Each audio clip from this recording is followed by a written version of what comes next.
Former UN ambassador, warmonger, and war crime apologist Nikki Haley thought that she'd be able to get Bernie Sanders by responding to one of his tweets about healthcare and deliberately misconstruing the point he was trying to make. So Bernie Sanders tweeted, in the United States, it costs on average $12,000 to have a baby. In Finland, it costs $60. We've got to end the disgrace of our profit-driven healthcare system and pass Medicare for all. Now, the tweet, to any reasonable person, makes perfect sense.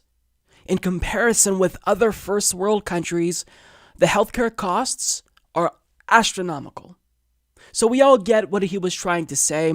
However, here's how Nikki Haley supposedly interpreted it, and here's how she tried to get him. All right, Bernie Sanders, you're not the woman having the baby, so I wouldn't be out there talking about skimping on a woman when it comes to childbirth. Trust me. Nice try, though. Healthcare costs are too high, that is true, but comparing us to Finland is ridiculous. Ask them how their healthcare is. You won't like their answer. Hey, moron, maybe take a moment to talk to an American and see what they have to say about our healthcare system. I don't think you're going to like their answer. So for her to suggest that Bernie Sanders was talking about skimping or cuts to spending with regard to healthcare related to childbirth is absolutely absurd, because she knows that that's not what he's talking about. And she tried to kind of give herself cover, I think, by saying, sure, healthcare costs are too high, but we know what you were trying to do in that original tweet, Nikki. You were trying to get us to think he wanted to cut healthcare spending when it comes to childbirth, which is completely just factually incorrect, and it's also hypocritical because the administration that you worked for just proposed cuts to healthcare policies, such as Medicare and Medicaid. So not only is she being disingenuous here, but she's also being hypocritical. And this story pisses me off especially right now because my niece, who's 20 years old, just had a baby girl, and she's going to be spending months in the NICU and had to have surgery within the first week that she was born, just a couple of days ago. And it's because she was born with a medical condition where her stomach developed into her lungs. So she's had to be on this breathing tube because she can't breathe on her own since the moment she was born.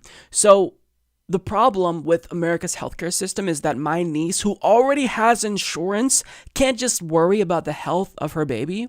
She also has to worry about medical bills, because having her baby stay in the NICU for months, that's not going to be cheap. She also has to worry about her partner having food while he's there, because she'll get meals from the hospital, but he won't, and has to worry about paying bills while their baby is in the hospital this long. So guess what she had to do? She had to start a fucking GoFundMe when she already has health insurance. So don't pretend, Nikki Haley, as if you care about mothers when women who have insurance still have to worry about going into debt because of situations like this. And what's crazy is that my niece isn't the only person I know currently who has insurance but still had to create a GoFundMe. My friend, Joy Marie, you all know her. She hosts Savage Joy. She has insurance, but she's fighting with them to cover a particular procedure that she needs, and they won't, so she had to do a GoFundMe.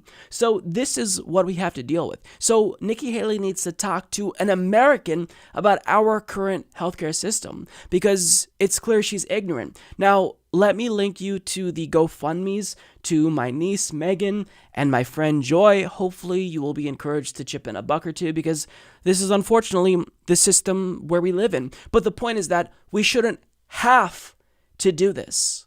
People in America should not have to resort to GoFundMe for healthcare, and they especially shouldn't have to do that if they already have health insurance. But there are 25 million Americans who are underinsured, meaning they have insurance, but if they need a particular procedure or they're going to be ramping up a pretty big medical bill, well, it may very well be the case, and will likely be the case, that they're still going to have to pay out of pocket because their health insurance provider isn't going to cover everything. So the situation we have in America is absurd. And when Nikki Haley ignorantly tells you to talk to someone from Finland about their healthcare, which assumes she thinks that ours is better than theirs, well, I just love the response because people from Finland didn't hesitate to weigh in. One person says, Nikki, we have 2 children, oldest born in US and younger one in Finland. You should ask my wife. You would not like her answer.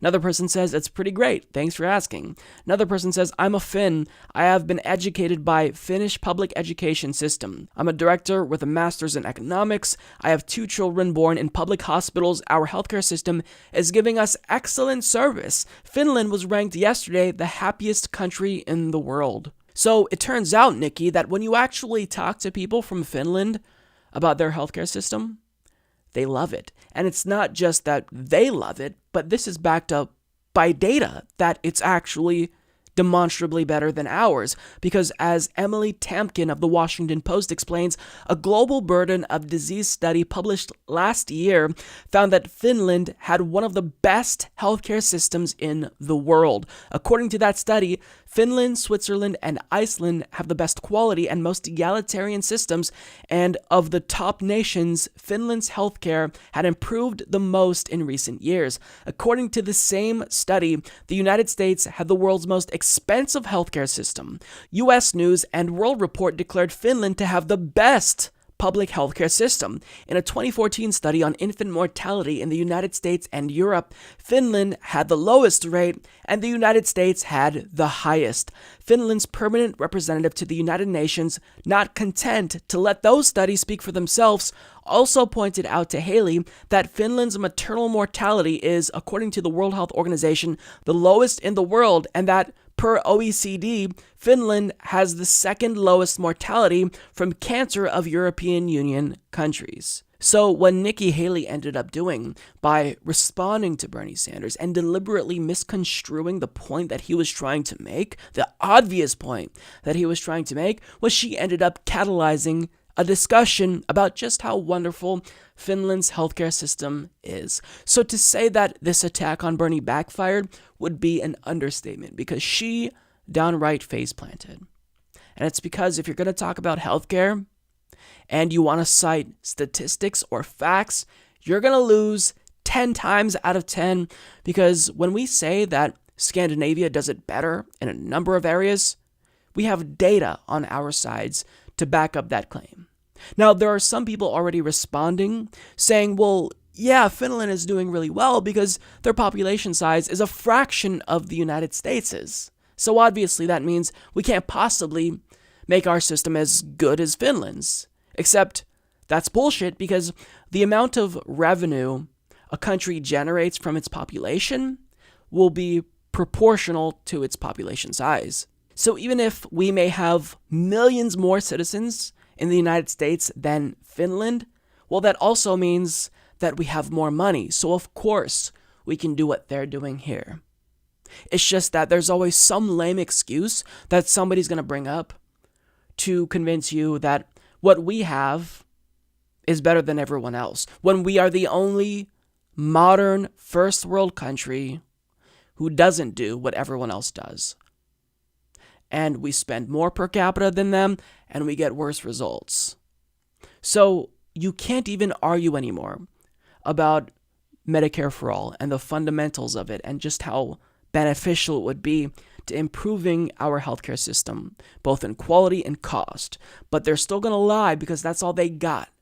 But unfortunately for them, it's not working because 70% of the country now supports Medicare for all. And that includes 51% of Republicans. So her own party no longer agrees with her. They agree with us.